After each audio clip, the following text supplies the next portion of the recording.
तर 31 मार्च 2026 पूर्वी देशातून नक्षलवाद पूर्णपणे संपुष्टात आणू, केंद्रीय गृहमंत्री अमित शहा यांनी हे वक्तव्य केलंय। नक्षलवादाच्या खात्म्यावर अमित शहांनी हे ट्विट केलं आहे।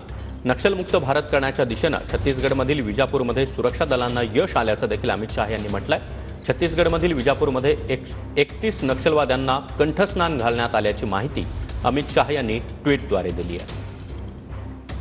तर अमित शहा यांनी काय ट्विट केलं आपण पाहतोय। नक्षलमुक्त भारत करण्याच्या दिशेनं छत्तीसगडमधील विजापूरमध्ये सुरक्षा दलांना मोठं यश मिळालं आहे। या कारवाईमध्ये 31 नक्षलवाद्यांना मारण्यासोबतच मोठ्या प्रमाणामध्ये शस्त्र आणि स्फोटक साहित्य देखील जप्त करण्यात आलंय। नक्षलवाद संपवताना आपले 2 शूर सैनिक गमावले आहेत। शहीद झालेल्या जवानांच्या कुटुंबियांप्रती मनापासून संवेदना व्यक्त करतो। तसंच 31 मार्च 2026 पूर्वी देशातून नक्षलवाद पूर्णपणे संपुष्टात आणू, असं अमित शहा यांनी म्हटलंय।